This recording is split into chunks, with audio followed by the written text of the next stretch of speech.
Today, we are talking with Toni Dupree. Toni is the founder and president of Etiquette and Style by Dupree. Welcome, Toni. Thank you. What do you like to do in your free time?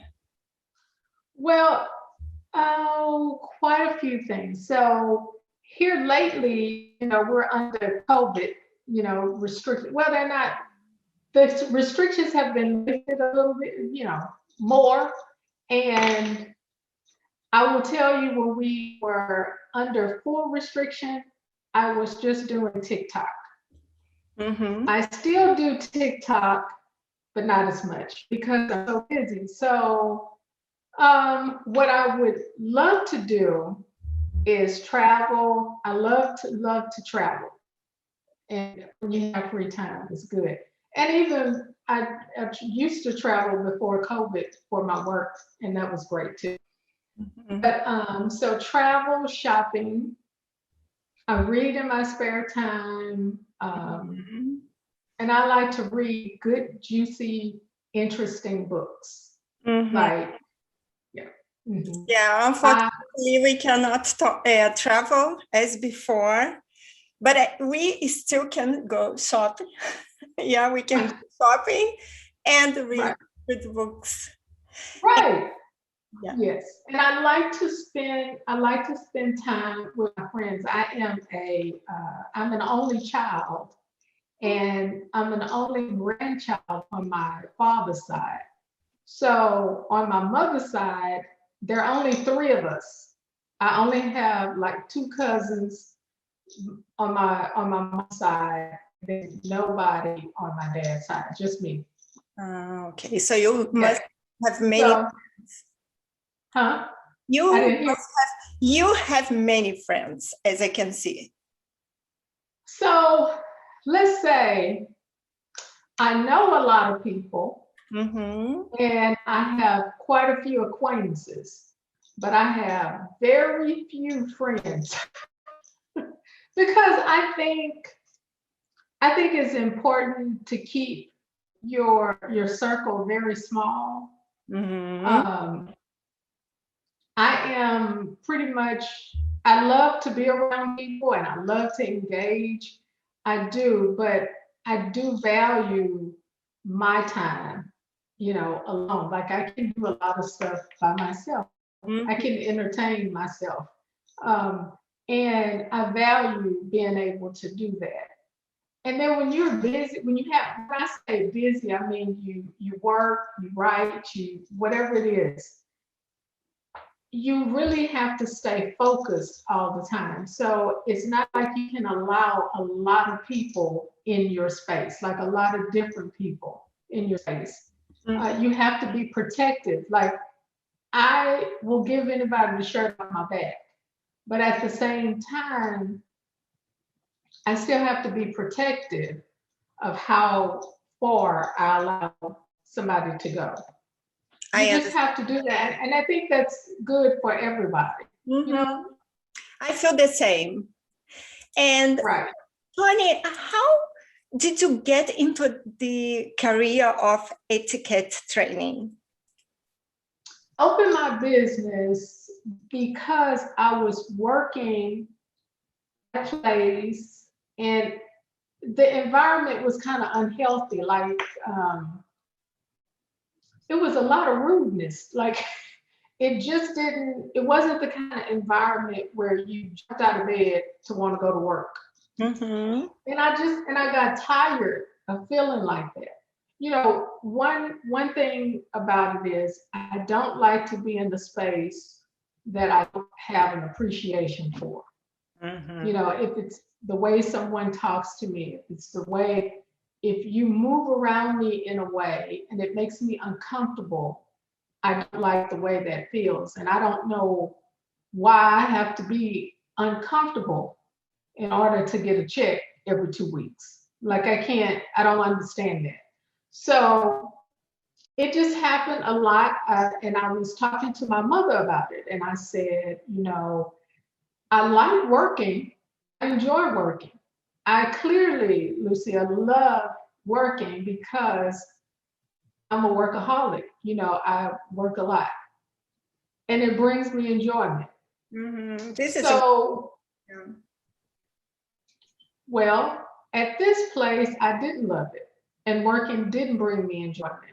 But at the same time, I didn't want to quit, you know, because that's the thing. My mother always had this thing. Well, if you don't like it, you don't have to stay. That was that's what she told me when I was little. If you don't like something, you don't have to stay with it. You don't let things ruin you, you know, just to make a point or to get a check or whatever. So she said, I've always told you, don't bring a problem without a solution. So solve the problem. Well, I came up with this idea about opening an etiquette business. I had no idea how it would work, but I just knew what I wanted it to do. So I went online and I figured I should have a mentor.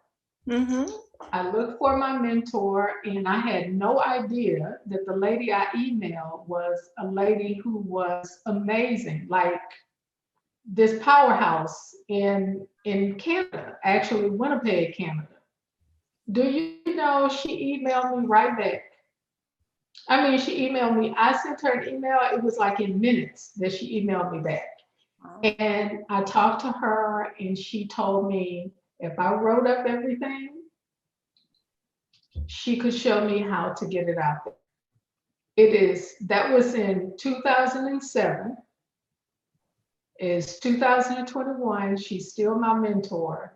And I have covered so much ground in this business, like things that I never thought that I would do. Like one is writing a book. So if I had to say, one of the most important things that you could ever do for anybody, and this is so sincere to me, is pour into them, pour worth into them. Because that allows, even if they don't know how to implement a vision, it gives them the confidence that they can whenever they decide to, whenever they figure it out, you know, that you can because you have someone that's pouring worth into you. You know, it's more than believing that you can. You know, a lot of times we tell people, oh yeah, I know you can do that. But the person receiving that wants to know, how do you know that? See, that's when the work is poured in, when you can tell somebody why you know they're great. So my business came about because I saw where my environment could be better. Okay. And I wanted to aid in that process because I saw potential. I saw that if you behave decently to your staff, they will perform amazingly for you. Yes, I agree. And that it's an exchange. That, right. And that is why I own Etiquette Style by Dupree. So instead of just giving up, you started like teaching people how to behave. Yeah? Well, yeah.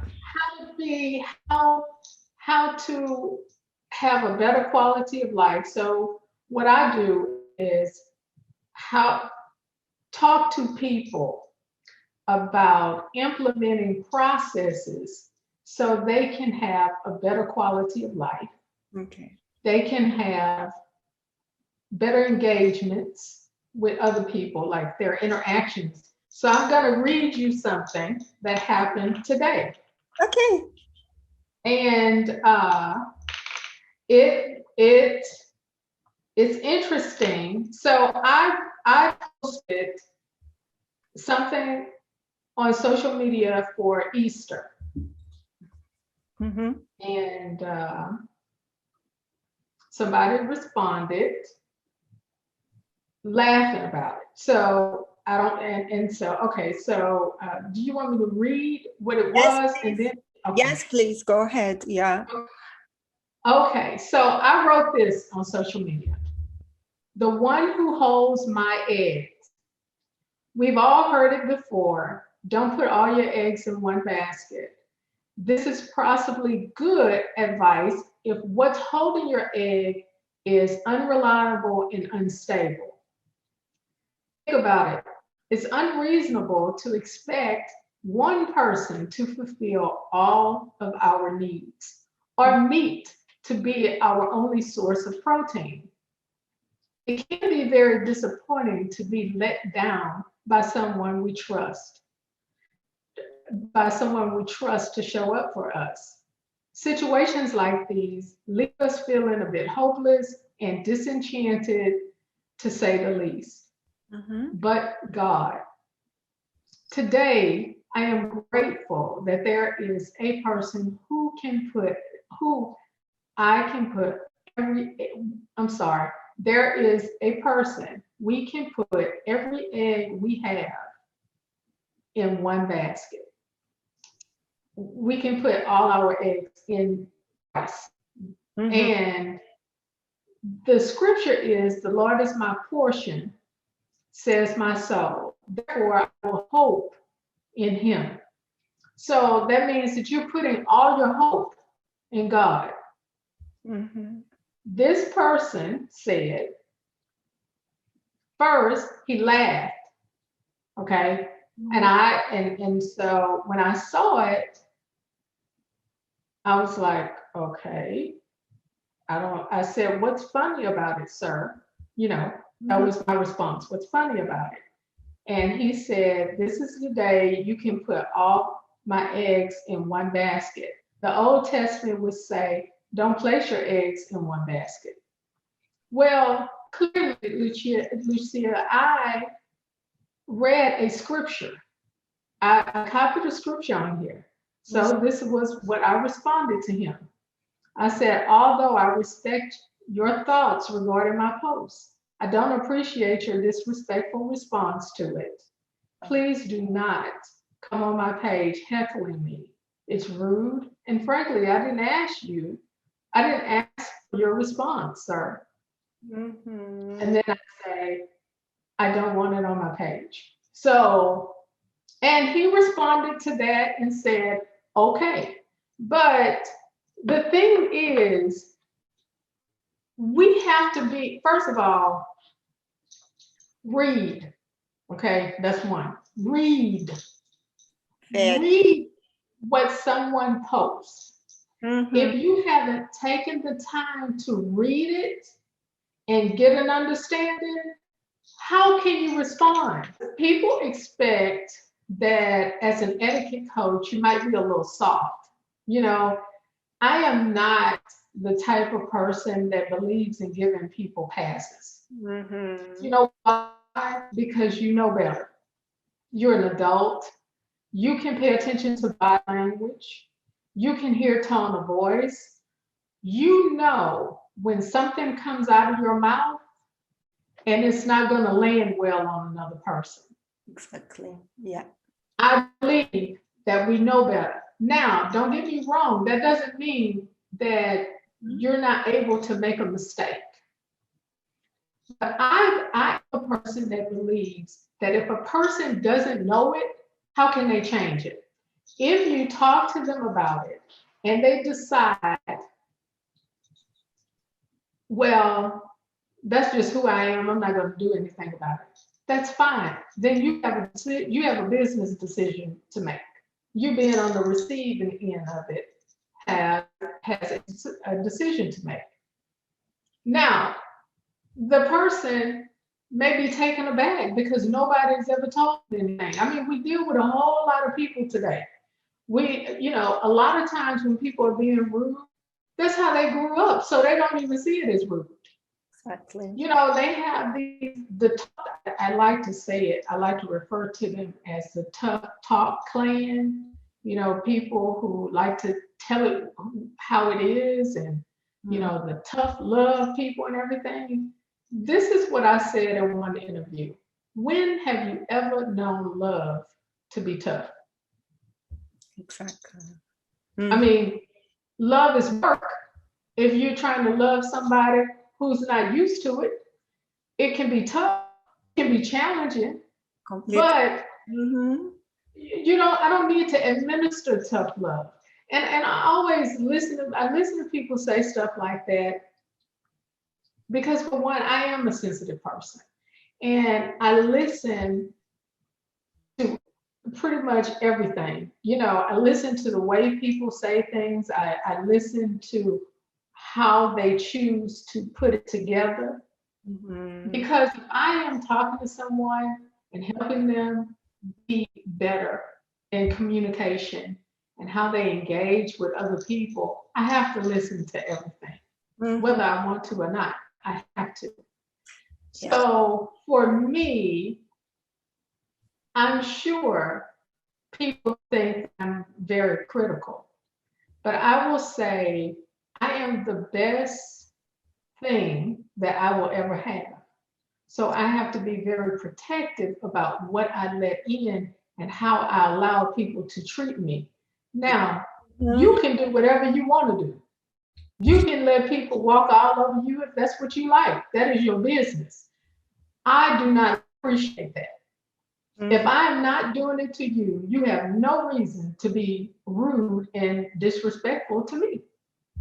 Exactly. So, and when I was a kid, I was always afraid of people. My father was always telling me to be extremely polite. I could not say no. So I grew up like accepting what people were telling me, and after a while, I decided that I could not stand it anymore because I was suffering. I was putting everything inside and nothing was coming out, from my mouth. So I felt myself way better after I changed my attitude, but I still can be very polite.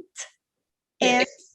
And of course, So there are a few words in the English language that I'm not a fan of.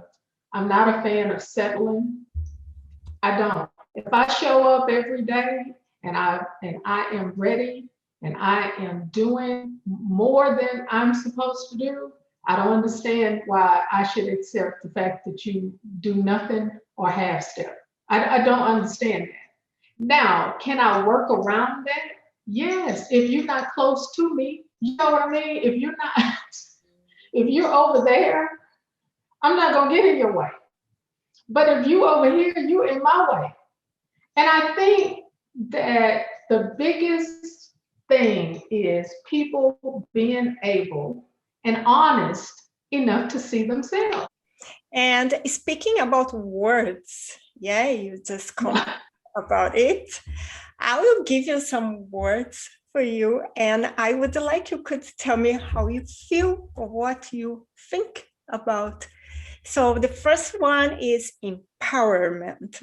Things that empower me are those things that light a fire in my belly. If I may have this idea and I might not say anything about it. I kind of keep it hidden in my heart. And something will happen and it lights that up and I feel like going for it. Empowerment is also when I watch people do very difficult things and make the hard choices. It empowers me to do it even better than I've done it before. I'm empowered because for me, empowerment and enrichment goes hand in hand to me. Because when you empower somebody, you enrich that value that's internal that maybe hasn't come out yet, that they haven't tapped into.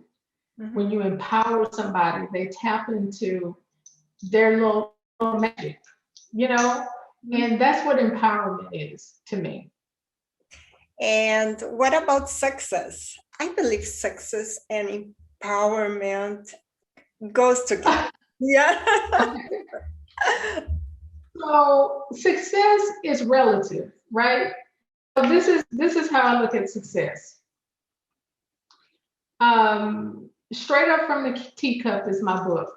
So let's say one person bought that book and they were able to look at that book and, read that book and get a whole lot of nuggets that they could turn into progression in their life. That's success. One book sold is success. If 20 people bought my book and 6 of those people I got a few things, you know, it was all right. It was an easy read. It was there.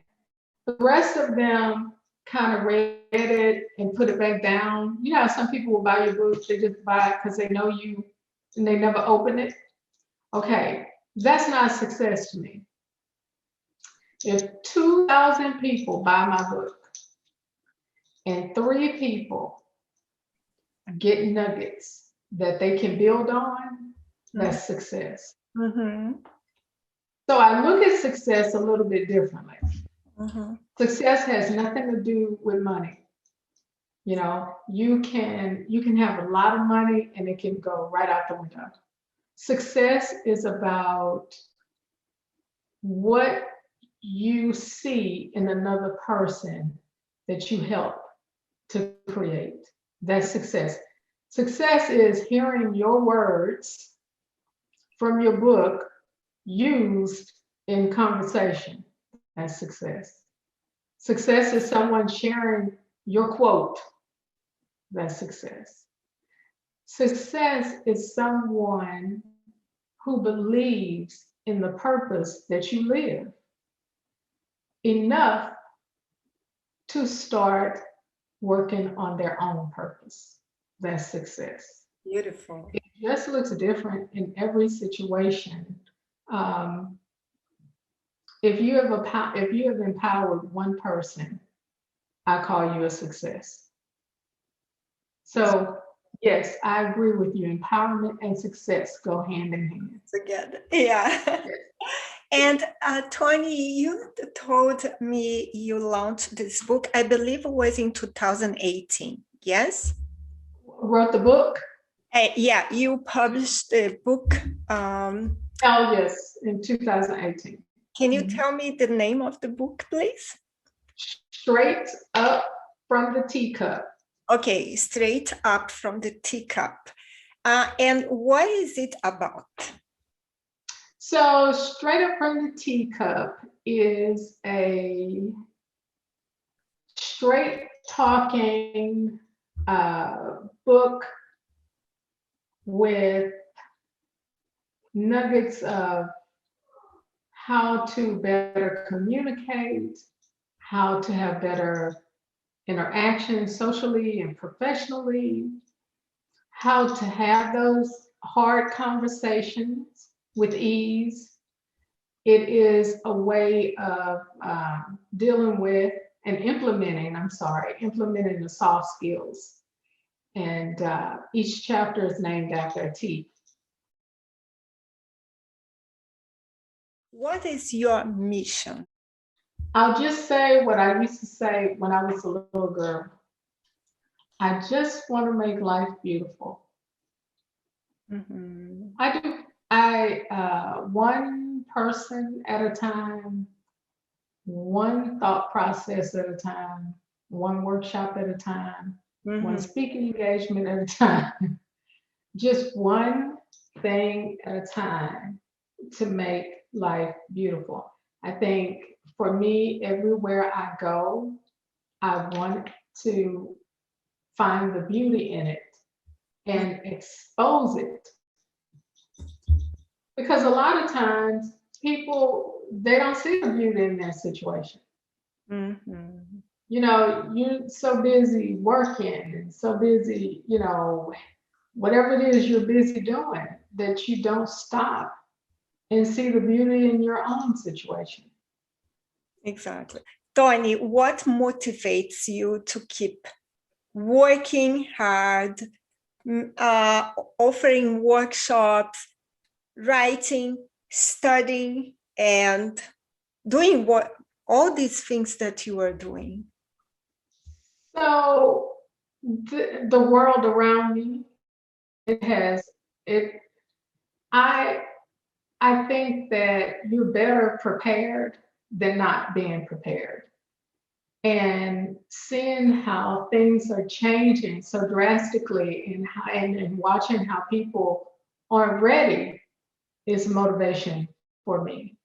Because they're children, like I work with children as well.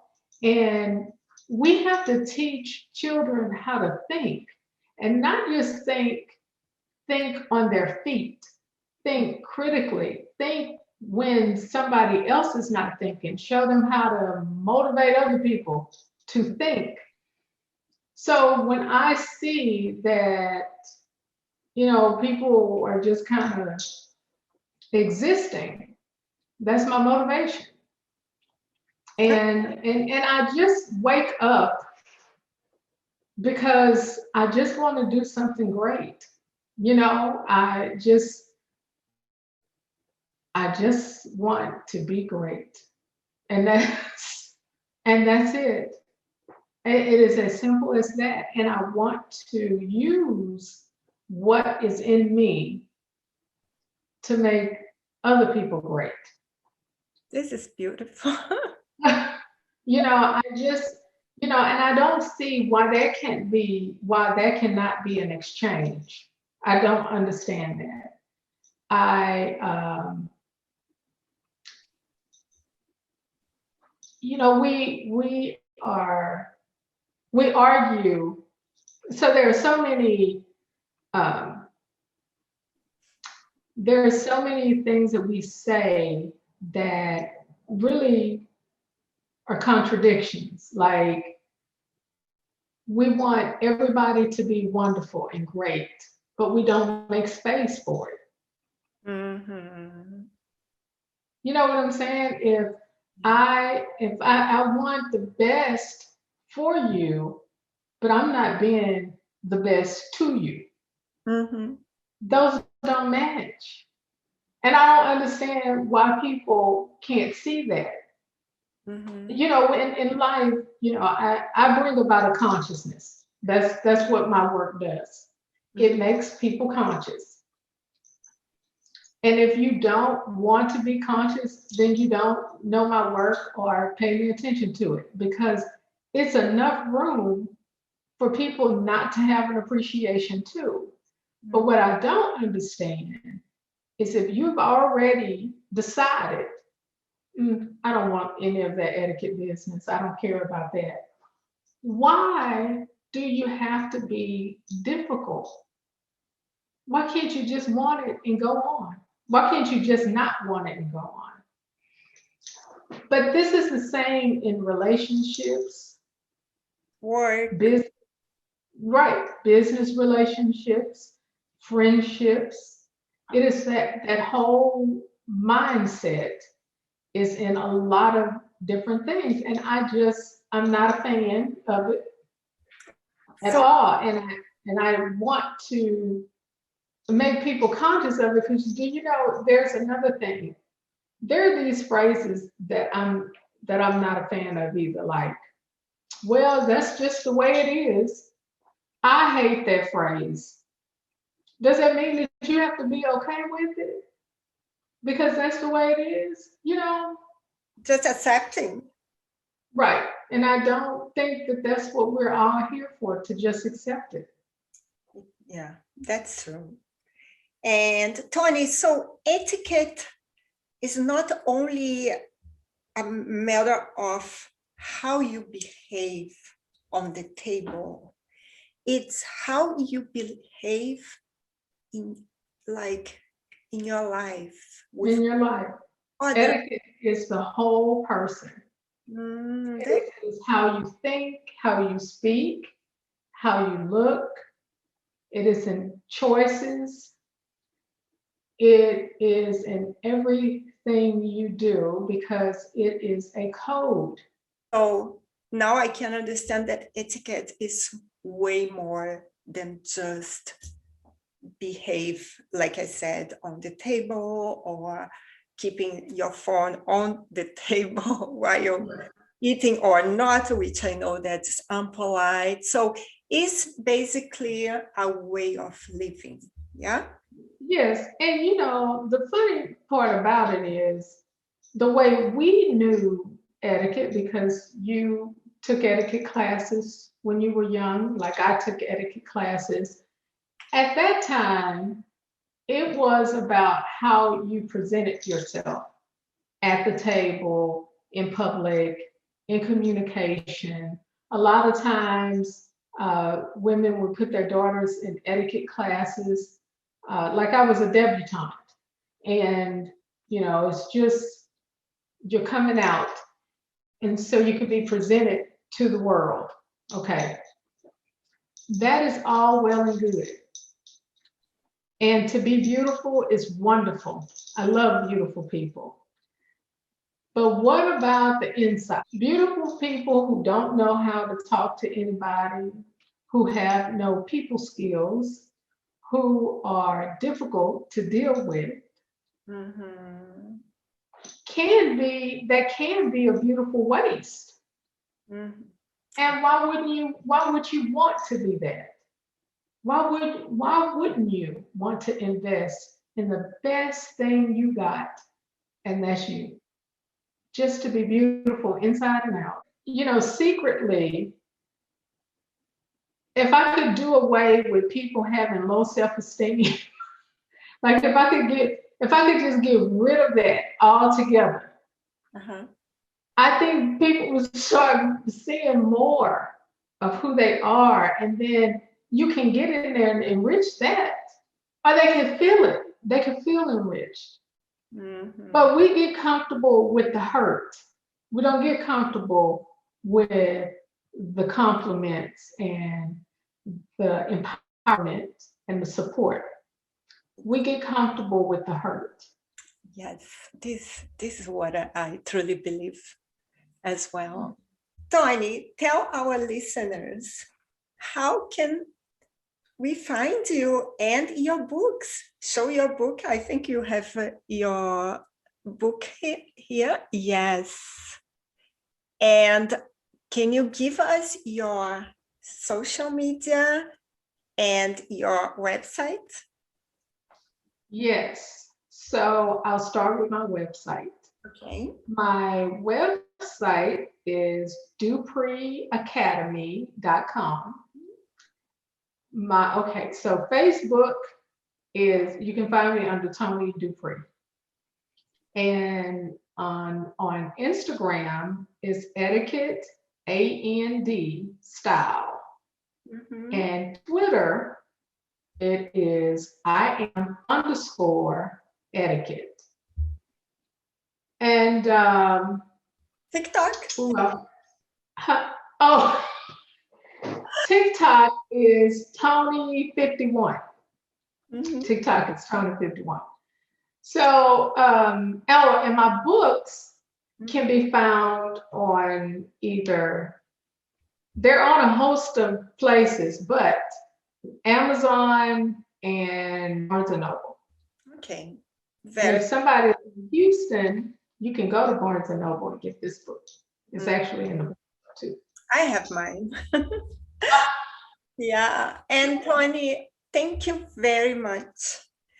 Thank you. Talking to me, because I admire you a lot. I admire you. Thanks. I think you are wonderful. I love that this is our second time talking, and I cannot wait for more things You're always welcome, always. And for the next book, you're already invited.